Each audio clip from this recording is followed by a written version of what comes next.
Doctor Ritu, इनसे मेरी कोई दुश्मनी नहीं है, बल्कि मेरी छोटी बहन के समान है, बल्कि उससे बढ़कर है, क्योंकि पढ़ी लिखी योग्य महिला है। मैं क्यों चाहूँगा कि कोई योग्य महिला जो है हमारे समाज में पिछड़े।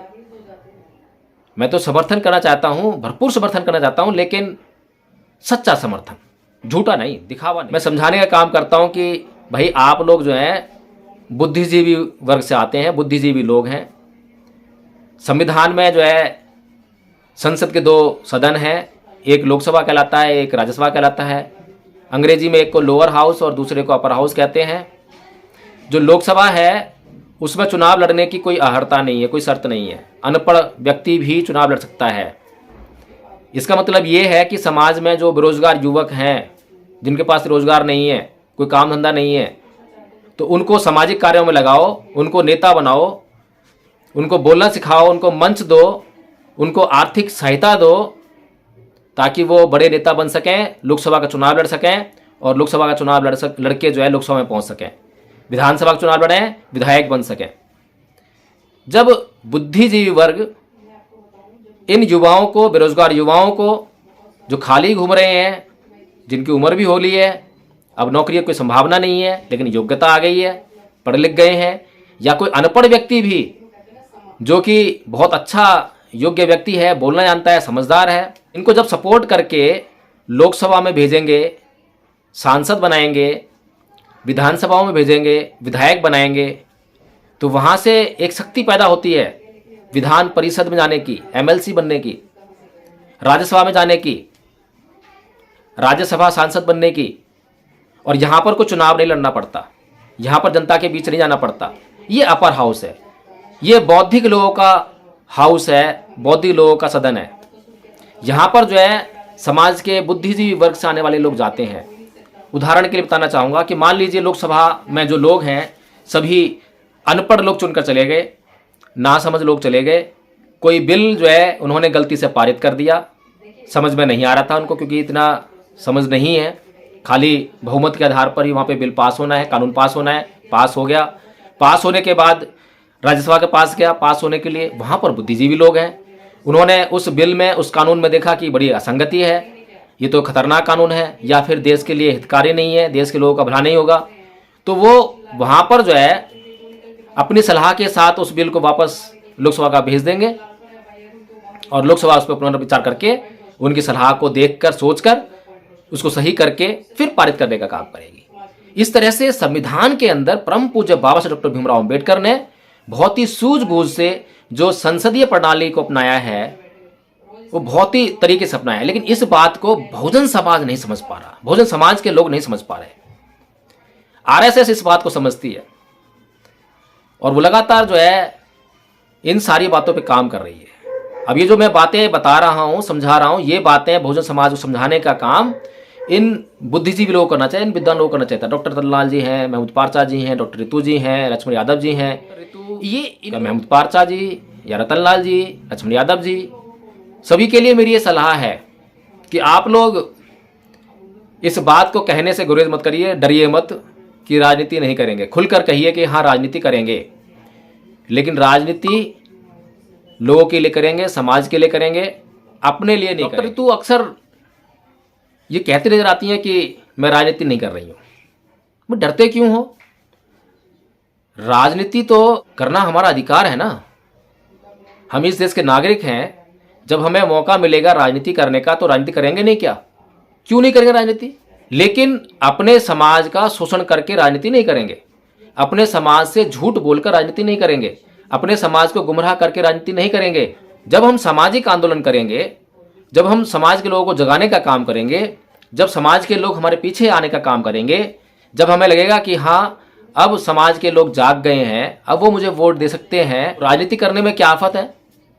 जहाँ गवार, बेवकूफ़, मूर्ख, धूर्त, छली, कपटी, इस तरह के लोग राजनीति में जाएंगे, संसद में जाएंगे, विधानसभा में जाएंगे, वहाँ जो सामाजिक कार्यकर्ता है उसको संसद जाने में क्या आफत आ रही है, उसको विधानसभा जाने में क्या? लक्ष्मण यादव जी, ललई सिंह पेरियार यादव जी नहीं हैं,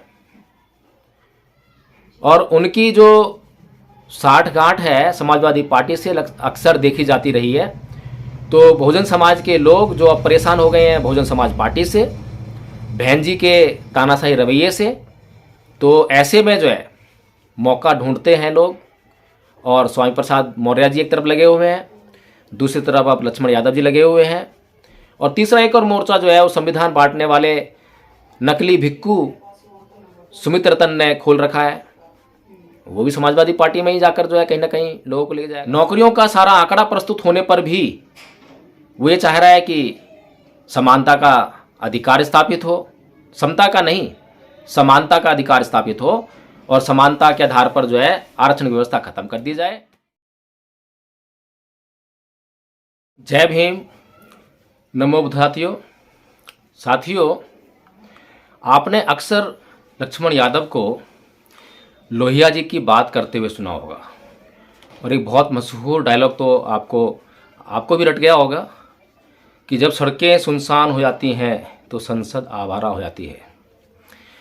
साथियों, डॉक्टर लक्ष्मण यादव, जिनको बहुजन समाज के लोगों ने, अम्बेडकरवादी लोगों ने, बौद्ध लोगों ने हाथों हाथ उठाकर रखा, रातों रात हीरो बनाने का काम किया, और उनसे ये अपेक्षा की कि वो समाज के लिए बहुत बड़ा काम करेंगे, वैसे ही काम करेंगे जैसे पेरियार ललई सिंह यादव जी ने अपने समाज के लिए काम किया, अपने समाज को जगाने का काम किया। लेकिन ये मेरा भूला भाला समाज, मासूम समाज अभी नायक पूजा में फंसा हुआ है। बाबा साहब ने कहा था कि नायक पूजा मत करना, क्योंकि नायक पूजा तानाशाह को जन्म देती है। तो आपने बहन जी की नायक पूजा खूब की और एक तानाशाह पैदा होगा, होना ही था। बाबा साहब कोई भी बात कह रहे हैं तो गलत थोड़ा ना कहेंगे। और आज जो आप देख रहे हैं कि कितनी मनमानी पार्टी में चल रही है। पार्टी जो है एक व्यक्ति पर आधारित पार्टी हो गई है। पार्टी में संघीय व्यवस्था बिल्कुल भी नहीं है, लोकतांत्रिक व्यवस्था बिल्कुल भी नहीं है। अब हमारे जैसे लोग, आपके जैसे लोग कहाँ जाएं, किसको वोट दें? मजबूरी है। खैर चलिए, तो मजबूरी की बात है, लेकिन एक और बहुत बड़ी मजबूरी है, उससे कहीं ज़्यादा गंभीर मजबूरी है। बहुजन समाज पार्टी को आप वोट देंगे, बहन जी मुख्यमंत्री बनेंगी, बहन जी प्रधानमंत्री बनेंगी, तो कम से कम आपकी विचारधारा पर तो काम होगा। आपके लिए लखनऊ में इतनी बड़ी बड़ी इमारतें बन गई, नोएडा में इतनी बड़ी इमारत बन गई, समाज के लिए काम तो हुआ, समाज की विचारधारा पे तो काम हुआ। लेकिन अब मुझे ये समझ में नहीं आता है कि डॉक्टर लक्ष्मण यादव जी शुरू से ही, जब से उन्होंने जो है इस समाज की बात करना शुरू किया है, ऐसा लगा कि अम्बेडकर की बात करना तो खैर उनकी मजबूरी रही। कई मौक़ों पर मैंने जो है बहुत बारीकी से, बहुत गंभीरता से उनको सुना और उनकी दिशा देखने का प्रयास किया। उनकी दिशा सीधी सीधी जो है समाजवादी पार्टी की थी, क्योंकि राम मनोहर लोहिया जी समाजवादी पार्टी के आदर्श हैं। हालांकि समाजवादी पार्टी के आदर्श की अगर हम बात करें तो हवा हवाई है। वहाँ पर कोई नेता मुझे ऐसा नहीं मिलता जो राम मनोहर लोहिया जी की बात पर भी कुछ चलने का काम करते हो। बस बातों की बातें हैं। एक आदर्श चाहिए किसी पार्टी को, तो उनका आदर्श जो है राम मनोहर लोहिया जी। राम मनोहर लोहिया जी ने समाज के लिए बहुत अच्छा काम किया, मैं इनकार नहीं करता हूँ। बहुत अच्छे विचार दिए और उनका यह विचार, ये भी बहुत महत्वपूर्ण विचार है। लेकिन परम पूज्य बाबा साहब डॉक्टर भीमराव अम्बेडकर ने ऐसी अवस्था में क्या कहा? आज जब हम इस मुहाने पर पहुंच गए हैं कि अब हमारे लिए लड़ने मरने के लिए ही एक रास्ता बचा है, इसके अलावा दूसरा कोई रास्ता नज़र नहीं आ रहा है। ईवीएम के द्वारा जो ऐसा लग रहा है कि हमें हमारे अधिकारों से वंचित किया जा रहा है, हमें हमारे लोकतंत्र से वंचित किया जा रहा है, हमें हमारे जीवन से ही वंचित किया जाने का काम किया जा रहा है। तब हमारे पास सड़कों को आबाद करने के अलावा क्या चारा रह जाता है? लेकिन परम पूज्य बाबा साहब डॉक्टर भीमराव अम्बेडकर ने आपको वोट का अधिकार देकर उस संसद के आवारापन को दूर करने का काम किया था। आपसे ये अपेक्षा की थी कि आप अपने वोट का सही इस्तेमाल करके आप संसद को कभी आवारा होने ही नहीं देंगे, और अगर बाई चांस संसद आवारा हो भी जाए तो 5 साल तक आप पर अत्याचार कर सकती है, आपका दमन कर सकती है, आप पर शोषण कर सकती है। 5 साल के बाद तो फिर आपको वोट का अधिकार मिलना ही मिलना है। अगर आप जागरूक होंगे, शिक्षित होंगे, समझदार होंगे तो फिर संसद को आवारा नहीं होने देंगे। लेकिन एक बड़ी समस्या है, लोकतंत्र की समस्या है कि लोकतंत्र में जो वोटर होता है वो समझदार भी हो सकता है, पढ़ा लिखा भी हो सकता है और अनपढ़ भी हो सकता है और ना समझ भी हो सकता है। और भारत के संबंध में तो ये बात जो है हम अच्छी तरह जानते हैं कि भारत के लोग जो है वोट जब करते हैं तो किस आधार पर करते हैं। शिक्षा के आधार पर करते हैं, कुछ तथ्यों के आधार पर करते हैं, राजनीति की जानकारी को लेने के बाद करते हैं या भावनाओं के आधार पर करते हैं। तो साथियों, अब तक जो भारत की राजनीति हमने देखी है उसमें हमने यही देखा है कि भावनाओं के आधार पर यहाँ की जनता वोट करती है। भारत की जनता की भावनाएं जातिवादी हैं, भारत की जनता की भावनाएं धार्मिक हैं, भारत की जनता की भावना भाषा पर आधारित है, भारत की जनता की भावनाएं क्षेत्रवादी हैं, भारत की जनता की भावनाएं तरह तरह की हैं। ये तो कुछ बातें बताई हैं जिन पर आधारित होकर जो जनता वोट करती है। और अक्सर हमने जो है इन्हीं आधारों पर जो राजनीतिज्ञ हैं, राजनेता हैं, उनको चुनाव लड़ते हुए देखा है, उनको चुनाव जीतते हुए देखा है और बहुतों को चुनाव हारते हुए भी देखा है। जातिवाद और धार्मिक भावनाएं, ये दो ऐसी भावनाएं हैं जो भारत के चुनावों का मूल है, भारत के लोकतंत्र का मूल बनी हुई हैं। हालांकि ये जो लोकतंत्र है इसके लिए सदैव घातक भावनाएं हैं। लेकिन समस्या तो यही है कि बहुत सारे गुट,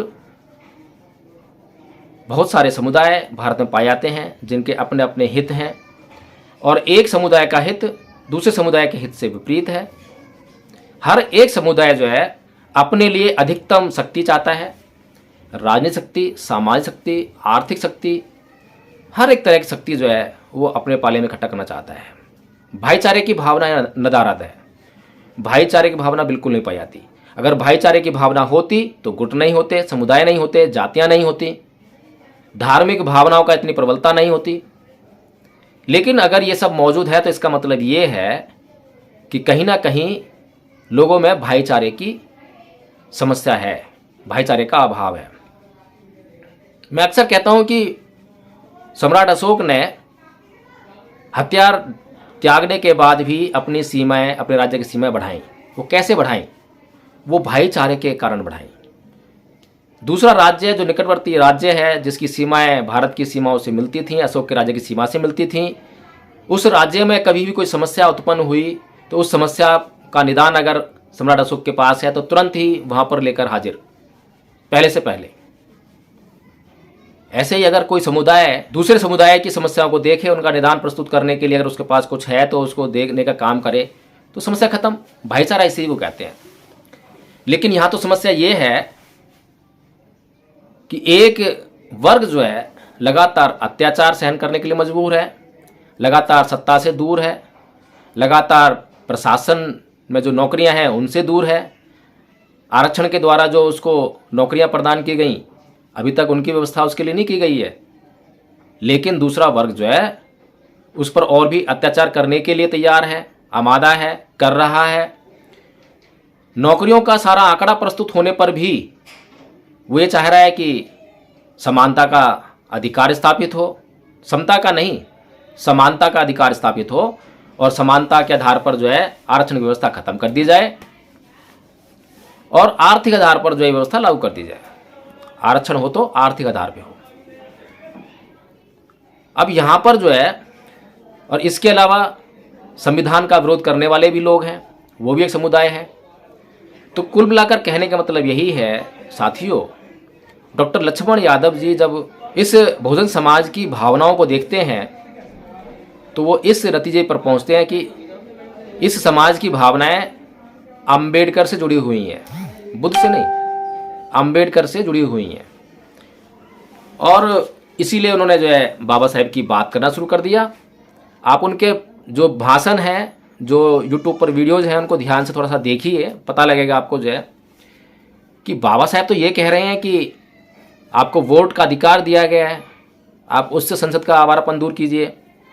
लेकिन इस काम को करने के लिए जो लक्ष्मण यादव जैसे बुद्धिजीवी लोग हैं उनको काम करना पड़ेगा।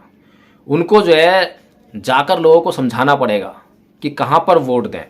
फिर समाजवादी पार्टी जैसी पार्टी ज्वाइन नहीं करनी है, उनको अपनी एक व्यवस्था बनानी पड़ेगी। उनको जो अपना एक ऐसा सिस्टम तैयार करना पड़ेगा, बुद्धिजीवियों का एक संघ स्थापित करना पड़ेगा, और संघ के द्वारा जो है फिर या तो किसी पार्टी को समर्थन देना पड़ेगा या खुद की पार्टी तैयार करनी पड़ेगी। और वो जो समर्थन होगा, वो जो पार्टी होगी, दोनों ही जो हैं वो बाबा साहेब की विचारधारा पर आधारित ही होंगी। इसके अलावा कोई अन्य बात वहाँ पर नहीं होगी। तो साथियों, एक छोटा सा वीडियो आप लोगों के लिए सिर्फ इतना सा बताने के लिए कि लक्ष्मण यादव जी ललई सिंह पेरियार यादव जी नहीं हैं, और उनकी जो साठगांठ है समाजवादी पार्टी से अक्सर देखी जाती रही है। तो बहुजन समाज के लोग जो अब परेशान हो गए हैं बहुजन समाज पार्टी से, बहन जी के तानाशाही रवैये से, तो ऐसे में जो है मौका ढूंढते हैं लोग, और स्वामी प्रसाद मौर्य जी एक तरफ लगे हुए हैं, दूसरी तरफ अब लक्ष्मण यादव जी लगे हुए हैं, और तीसरा एक और मोर्चा जो है वो संविधान बांटने वाले नकली भिक्कू सुमित रतन ने खोल रखा है। वो भी समाजवादी पार्टी में ही जाकर जो है कहीं ना कहीं लोगों को ले जाएगा। तो साथियों, आपको जागना होगा, आपको समझना होगा। मैं धम्मपद ट्रस्ट के माध्यम से बौद्धमय भारत के लिए प्रयास कर रहा हूं, और बौद्धमय भारत किसी के लिए नुकसानदायक नहीं है, सबके लिए कल्याणकारक है। डॉक्टर ऋतु अक्सर ये कहते नजर आती हैं कि मैं राजनीति नहीं कर रही हूं। वो डरते क्यों हो? राजनीति तो करना हमारा अधिकार है ना। हम इस देश के नागरिक हैं। जब हमें मौका मिलेगा राजनीति करने का तो राजनीति करेंगे नहीं क्या? क्यों नहीं करेंगे राजनीति? लेकिन अपने समाज का शोषण करके राजनीति नहीं करेंगे, अपने समाज से झूठ बोलकर राजनीति नहीं करेंगे, अपने समाज को गुमराह करके राजनीति नहीं करेंगे। जब हम सामाजिक आंदोलन करेंगे, जब हम समाज के लोगों को जगाने का काम करेंगे, जब समाज के लोग हमारे पीछे आने का काम करेंगे, जब हमें लगेगा कि हाँ अब समाज के लोग जाग गए हैं, अब वो मुझे वोट दे सकते हैं, तो राजनीति करने में क्या आफत है? जहां गवार, बेवकूफ, मूर्ख, धूर्त, छली, कपटी, इस तरह के लोग राजनीति में जाएंगे, संसद में जाएंगे, विधानसभा में जाएंगे, वहां जो सामाजिक कार्यकर्ता है उसको संसद जाने में क्या आफत आ रही है, उसको विधानसभा जाने में क्या आफत आ रही है? तो डरना किस चीज का? राजनीति करेंगे। मैं धम्मपद ट्रस्ट के माध्यम से बौद्धमय भारत करने का काम कर रहा हूं, बौद्धमय भारत के लिए प्रयास कर रहा हूं। उसके लिए एक विस्तृत योजना जो कि बाबा साहेब का जो ब्लूप्रिंट है उसी को लेकर चल रहा हूं। अपनी कोई अलग से खिचड़ी बनाने का काम नहीं कर रहा, केवल उसको ही फॉलोअप दे रहा हूं। और इस फॉलोअप में, इस काम को करने में जब मेरे पास ताकत पैदा होगी और ऐसा अवसर मिलेगा कि मेरे संघ के लोग, धम्मपद ट्रस्ट संघ जो बनाया है, जो उसके द्वारा जो हमने इस संघ के सदस्यों का जो परिष्कार किया है, उनके चित्तों से जो काम, क्रोध, मोह, लोभ, द्वेष, तृष्णा, ईर्ष्या, राग आदि बीमारियां हैं उनको निकालने का काम कर दिया है, उनके चित्त को परिशुद्ध कर दिया है, शुद्धता अब उनके चित्त में आ गई है, अब वो समाज का बहुत बड़े पैमाने पर कल्याण कर सकते हैं। तो राजनीति करेंगे और भारत के लोगों के कल्याण के लिए राजनीति करेंगे। लेकिन जब तक हमारे पास ऐसी व्यवस्था नहीं बनती है, लोग हमारा अनुसरण नहीं करते हैं, हमारे पीछे नहीं आते हैं, तब तक हम राजनीति की बात भी नहीं करेंगे, अपना चुपचाप काम करते रहेंगे। हमारे जीवन काल में अगर ये अवसर आए तो ठीक है, नहीं आए तो व्यवस्था का निर्माण करेंगे ताकि हमारे बाद और लोग इस व्यवस्था का हिस्सा बनकर उनको ये मौका मिले, वो इस समाज की सेवा करने के लिए हाजिर हो जाएं। राजनीति जाने के लिए सत्ता का अंश पाकर जो है आपको आर्थिक लाभ तो होता ही है, लेकिन आपके पास एक मौका होता है कि आप अपने समाज का बहुत ही बेहतरी से काम कर सकें। तो जो भावना हमारे पास है, धार्मिक भावनाएं हमारे पास हैं, देशभक्त से भरपूर भावनाएं हमारे पास हैं, तो उसका इस्तेमाल हम समाज के लिए क्यों नहीं करें? तो डॉक्टर ऋतु या महमूद पारचा जी या रतनलाल जी, लक्ष्मण यादव जी, सभी के लिए मेरी ये सलाह है कि आप लोग इस बात को कहने से गुरेज मत करिए, डरिए मत कि राजनीति नहीं करेंगे। खुलकर कहिए कि हाँ राजनीति करेंगे, लेकिन राजनीति लोगों के लिए करेंगे, समाज के लिए करेंगे, अपने लिए नहीं करेंगे। और मैं बार बार जो है इन लोगों को बताने का काम करता हूँ, समझाने का काम करता हूँ। अब मुझे ये टर्म इस्तेमाल करनी पड़ रही है कि मैं समझाने का काम करता हूँ, हालांकि पहले मैं ये टर्म इस्तेमाल नहीं करता था, मजबूरी में करनी पड़ रही है क्योंकि बहुत टाइम हो गया। अब मैं समझाने का काम करता हूँ कि भाई आप लोग जो हैं बुद्धिजीवी वर्ग से आते हैं, बुद्धिजीवी लोग हैं। संविधान में जो है संसद के 2 सदन हैं, एक लोकसभा कहलाता है, एक राज्यसभा कहलाता है। अंग्रेजी में एक को लोअर हाउस और दूसरे को अपर हाउस कहते हैं। जो लोकसभा है उसमें चुनाव लड़ने की कोई अहर्ता नहीं है, कोई शर्त नहीं है, अनपढ़ व्यक्ति भी चुनाव लड़ सकता है। इसका मतलब ये है कि समाज में जो बेरोजगार युवक हैं, जिनके पास रोजगार नहीं है, कोई काम धंधा नहीं है, तो उनको सामाजिक कार्यों में लगाओ, उनको नेता बनाओ, उनको बोलना सिखाओ, उनको मंच दो, उनको आर्थिक सहायता दो ताकि वो बड़े नेता बन सकें, लोकसभा का चुनाव लड़ सकें और लोकसभा का चुनाव लड़के जो है लोकसभा में पहुंच सकें, विधानसभा का चुनाव लड़ें, विधायक बन सकें।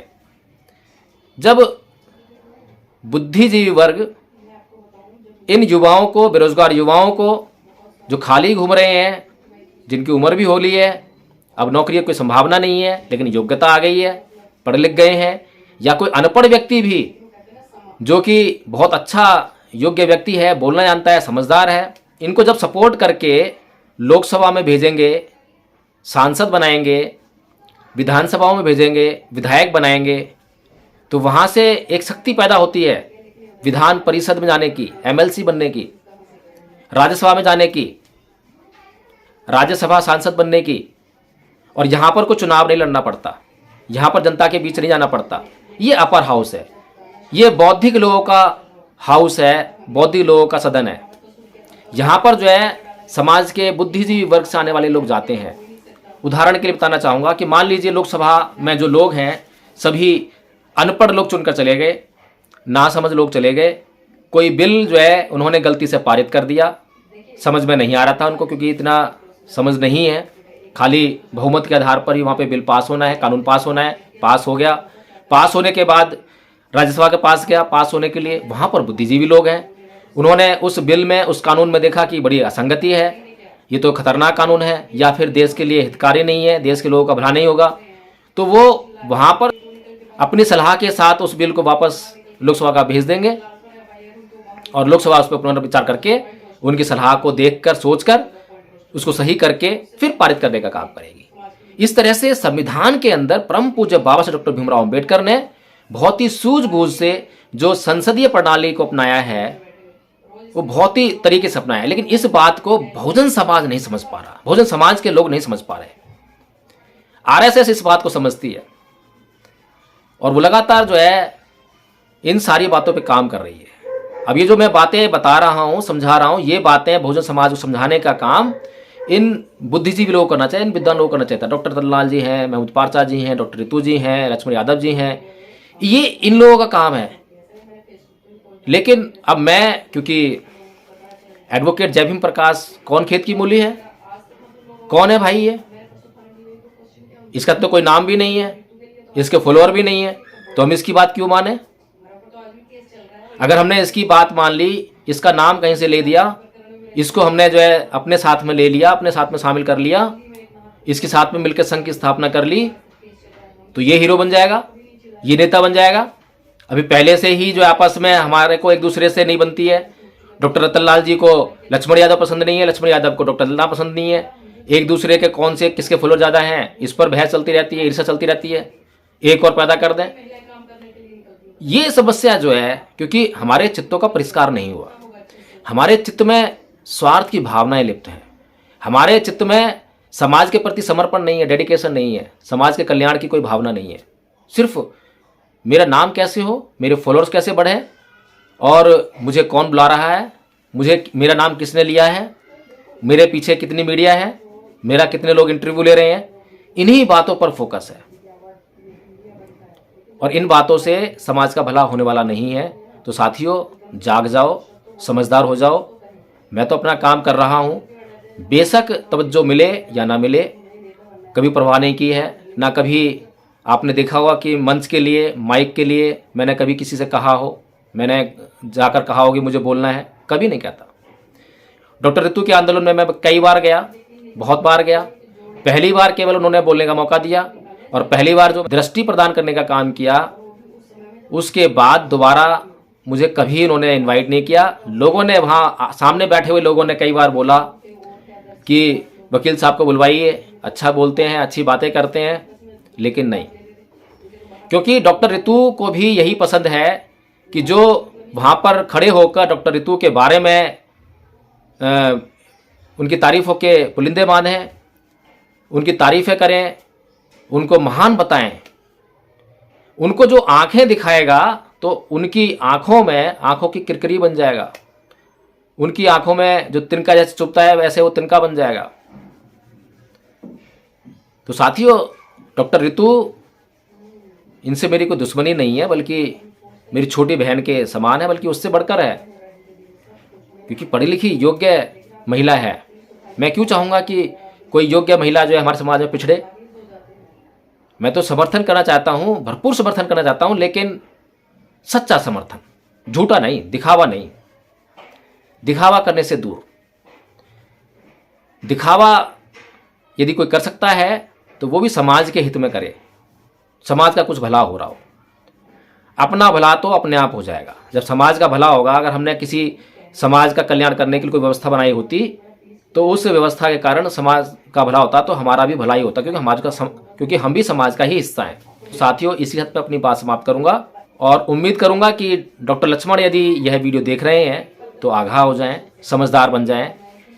समाजवादी पार्टी के लिए काम कर रहे हैं, ठीक है, आपको तवज्जो मिल रही है, लेकिन आपका लक्ष्य ये नहीं होना चाहिए। आपका लक्ष्य इस समाज के लिए, बहुजन समाज के लिए, पेरियार ललित सिंह यादव जी की तरह एक व्यवस्था का निर्माण करने का होना चाहिए। इस समाज को, जो कि अंधविश्वास में, पाखंड फंसा हुआ है, उसको वहाँ से निकाल कर आंखें देने का काम होना चाहिए। तो साथियों, मैं विदा लूँगा, फिर दूसरे वीडियो में आपसे मिलूँगा। जय भीम, नमो बुद्धाय। अगर यह वीडियो आपको पसंद आया हो, लगता हो कि हाँ समाज के लिए बहुत ज़रूरी वीडियो है, तो शेयर करना ना भूलें। कमेंट करके बताएं भी। आपके कमेंट जिस भाषा में होंगे, सभ्यता में होंगे, असभ्यता में होंगे, एक दीवार की भांति, जैसे उस पर कुछ भी कीचड़ फेंको, पत्थर मारो, कोई असर नहीं होता। मैं भी ऐसा ही करने का प्रयास करूँगा। जय भीम, नमो बुद्धाय।